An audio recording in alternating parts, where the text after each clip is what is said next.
उत्तर प्रदेश के जनपद महाराजगंज में पराली जलाते वक्त दरौली गांव के 70 वर्षीय इंद्रासन गुप्ता की वहीं पर मौत हो जाती है। दिल दहला देने वाली घटना है, हृदय विदारक ये घटना है। चारों तरफ पूरे भारत में, पूरे इंडिया में पराली जलाने पर रोक लगाया गया है, फिर भी किसान पराली जला रहा है। और आज एक ऐसी घटना घट गई जनपद महाराजगंज में कि पराली जलाते वक्त किसान की मौत हो गई। इसी मुद्दे पर आज हम चर्चा करेंगे, आपसे बहस करेंगे कि किसान पराली क्यों जला रहा है, इसके पीछे जिम्मेदार कौन है, क्या सरकार नीति नहीं बना पा रही है किसानों की लागत कम करने में, या फिर आईएएस का एक ऐसा जो है गैंग काम कर रहा है जो नहीं चाहता किसान तरक्की करे। क्या इसमें राजनीतिकों का भी हाथ है जो नहीं चाहते किसान तरक्की करें? फिलहाल हम इस पर चर्चा करेंगे और महाराजगंज के डीएम का भी इसमें बयान सुनाएंगे कि मौत के बाद, किसान की मौत के बाद डीएम का क्या कहना है। तो पहले हम बताते हैं आपको, दिन 23 नवंबर 2023 शाम का समय होता है। दरौली गांव के निवासी, करीब 70 साल उम्र होती है इंद्रासन गुप्ता की, और वह सदर को तहसील के अंतर्गत भिटौली थाना के तहत जो है ये गांव पड़ता है। वह अपने खेत में पराली जलाने के लिए चले जाते हैं।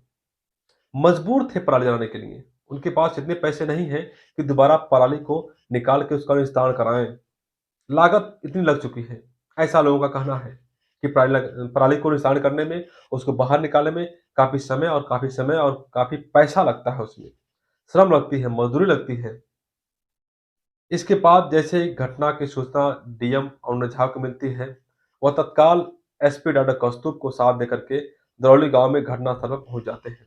और वहीं पर जो है जो परिजन है, पीड़ित जो मृतक के परिजन हैं, उनको कृषक दुर्घटना बीमा योजना के तहत जो है 5 लाख रुपए देने की घोषणा करते हैं। डीएम का कहना यह है कि इसमें पराली जलाते वक्त जो जो किसान थे उनकी मौत जो है धुएं से, घुटने से हुई है। आइए देखते हैं डीएम क्या कहते हैं। 23 नवंबर 2023 को ग्राम धरौली, थाना भिटौली, तहसील सदर महाराजगंज में इंद्रासन गुप्ता, उम्र वर्ष लगभग 70 साल की मृत्यु पराली जलाते हुए हो गई। वे अपने खेत में पराली जला रहे थे। पराली जलाते जलाते जो आग थी वो अनियंत्रित हो गई। उस आग पे काबू पाने के लिए जब उन्होंने प्रयास किया तो प्रथम दृष्टया उनको आग से वो जले और उनके धुएं से मृत्यु हो गई, हाइपॉक्सिया से मृत्यु हो गई। मौके पे कप्तान साहब और मेरे द्वारा पहुंचा गया। वहाँ पे मौके पे पता चला कि इंद्रासन गुप्ता जी की धर्मपत्नी की मृत्यु लगभग 2 वर्ष पूर्व हो गई थी। उनकी 4 बेटियां हैं, चारों बेटियों की शादी हो चुकी है, शादीशुदा हैं। जो मृत शरीर है इंद्रासन गुप्ता जी का, उसको पोस्टमार्टम के लिए भेज दिया गया है और कल सुबह हिंदू रीति रिवाज से उनका अंतिम संस्कार भी किया जाएगा।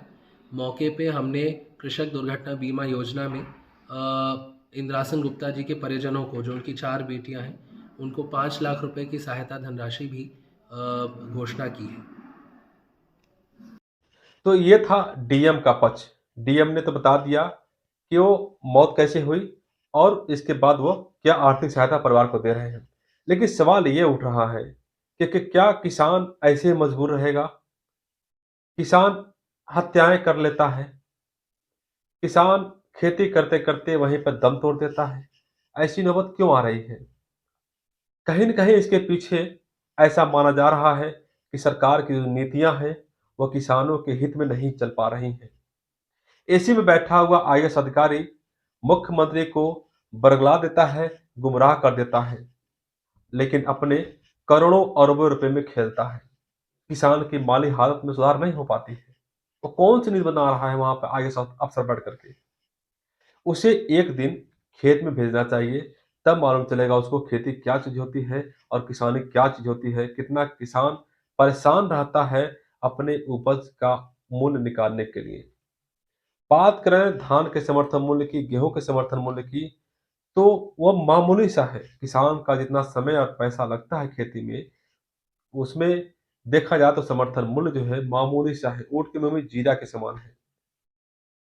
इसी इसी वजह से जब लागत नहीं निकल पा रही है, किसान पहले शुरू से ही खेत की जुताई, बीज की बुआई, निराई गुड़ाई कटाई मड़ाई में इतना पैसा उसका खर्च हो जा रहा है कि अब उसकी हिम्मत नहीं रहती है कि पराली को बाहर निकाले और फिर पैसा खर्च करे पराली निकालने के लिए। हालांकि प्रशासन का प्रयास है, शासन का प्रयास है कि पराली को बाहर निकाला जाएगा, किसान बाहर निकाले। तो भाई किसान कैसे बाहर निकाल लेगा? घर में एक आदमी काम करने वाला है, वो कैसे पराली बाहर निकालेगा? मजदूर लगाना पड़ेगा, मजदूर के लिए उसको 2-3 हज़ार रुपये खर्च करना पड़ेगा, ऊपर से उसको समय उसमें गंवाना पड़ेगा। तो ये सब पैसा एक्स्ट्रा उसका खर्च हो रहा है। हालाँकि पराली जलाने से प्रदूषण फैल रहा है, मान रहा हूँ इस चीज़ को, लोग मान रहे हैं।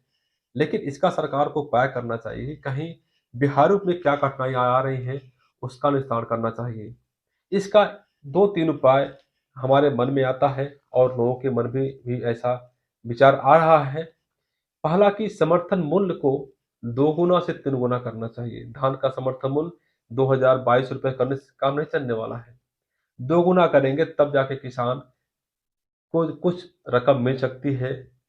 और इसके अलावा जो है आप जो बीज है, जो चाहे वो सरकारी हो प्राइवेट है, सरकारी में सब्सिडी आप दे रहे हैं ठीक है, लेकिन प्राइवेट वालों पे कोई मूल्य नियंत्रण नहीं है, कोई मूल्य नियंत्रण नहीं है। अथाह पैसा कमा रहा है वो कंपनी वाला, फर्म वाला जो बीज बना रहा है, बीज बेच रहा है। लेकिन जो बीज पैदा कर रहा है किसान, अन्न पैदा कर रहा है, वो उतना मूल्य नहीं पा रहा है। उस पर नियंत्रण करिए। कीटनाशक और जो भी उर्वरक है, रासायनिक उर्वरक है, खाद है, डीएपी, एनपीके, यूरिया है, उसकी लागत आप कम करिए। कृषि यंत्र है, उसकी लागत कम करिए। तब जाके किसान को राहत मिलेगी, वो कुछ पैसा बचा पाएगा, फिर पराली के लिए उस पे खर्च कर पाएगा। और एक उपाय ये हो सकता है कि आप पराली के लिए बात कर रहे हैं, जैसे प्रधानमंत्री नरेंद्र मोदी ने किसान सम्मान निधि दिया, उस प्रकार से आप पराली की के लिए बोनस दीजिए आप, कम से कम 3000 रुपये प्रति हेक्टेयर या प्रति एकड़ किसान को मिलना चाहिए, ताकि वो उस पैसे को उस पराली के निस्तारण में लगा सके।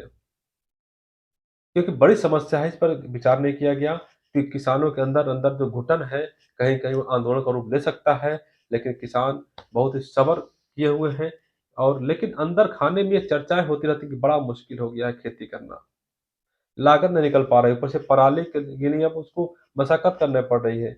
देखिए जिस परिवार में कोई युवा नहीं है, केवल बुजुर्ग हैं, वो पराली कैसे निकालेंगे? कौन निकालेगा उनकी पराली? अब देखिए दरौली गांव में 70 वर्षीय वृद्ध ही थे, उनके परिवार में कोई नहीं, 4 बेटियां थीं, चारों की शादी हो गई है, परिवार में है नहीं कोई। वो मजबूर है कि क्या करता? पराली निकालता 70 साल की उम्र में। मुख्यमंत्री जी, मैं आपसे पूछ रहा हूँ, क्या 70 साल की उम्र में जाकर पराली निकालेगा? उस गांव का प्रधान क्या करेगा?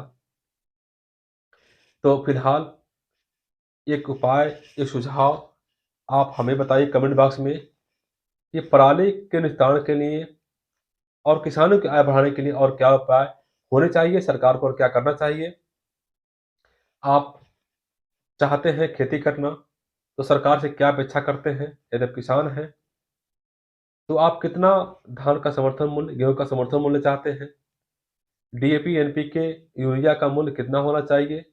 जो डीजल है, उसका मूल्य कितना होना चाहिए? कृषि यंत्रों का मूल्य कितना होना चाहिए? जो प्राइवेट दुकानों पे बीज बिक रहा है, कीटनाशक बिक रहा है, उसमें कितने की सब्सिडी मिलनी चाहिए? ये सब कमेंट बॉक्स में हमको बताइए, ताकि और लोग, हम लोग, सब लोग जान सकें कि किसान कितना परेशान है और इसके लिए सरकार को क्या उपाय करना चाहिए। तो साथियों, इस वीडियो को बनाने का मकसद ये था कि आप लोग जानिए और हम आपसे वार्ता कर सकें कमेंट के माध्यम से कि क्या समस्याएं हैं, उसका निदान कैसे हो सकता है, बातें सरकार तक पहुँचे। जो आईएएस अफसर हैं, वो एसी से बाहर निकलें, कुछ दिन के लिए खेती करने को दे दिया जाए और कहा जाए कि पराली का निस्तारण कर दो, चलो बाहर निकालो पराली, तो समझ में आ जाएगा। तो अगला वीडियो हम जल्द ही पराली पे आपको बताएंगे, पराली का जो कारगर उपाय है उसके बारे में जानकारी देंगे। आप बने रहिए हमारे साथ, तब तक के लिए नमस्कार।